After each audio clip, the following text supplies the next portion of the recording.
বান্ধবী পোস্টলই দারোয়ানটার উপর আমার এমন রাগ ওঠে, মন দচ্চায় ওরা খালি জুতাটা দিয়ে দুইটা দেই ওর মুখটার মধ্যে। ও আচ্ছা সরি মা তুমি।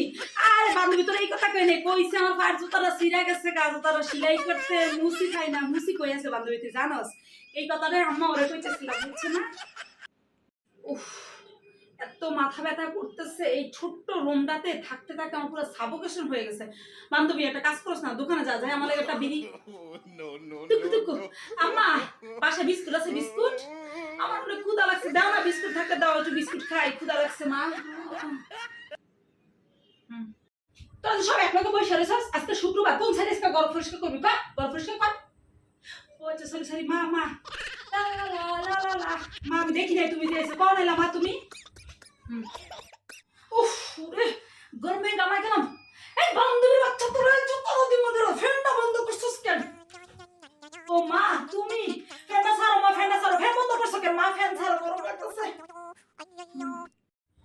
ওরে আমার বাবু যে ফোন দিছে। হ্যালো বাবু বলো। কি তোমার বাসা খালি, কেউ নাই? আমি তোমার বাসা যাবো? ও আচ্ছা ও বুঝছি বুঝছি বাবু, ও তোমার বইনের বাবু হইছে, ও বুঝছি বুঝছি বুঝছি।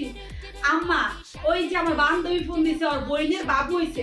হ্যাঁ বান্ধবী বুঝছো, তোর বাসা তো আমুই আমুই বুঝছিস না, মিষ্টি লই আমু। আহারে তোর বইনের বাবু হইছে মানে আমারও তো বাবুই, তাই না? আচ্ছা তো তোর বলে আসো আসো, ঠিক আছে।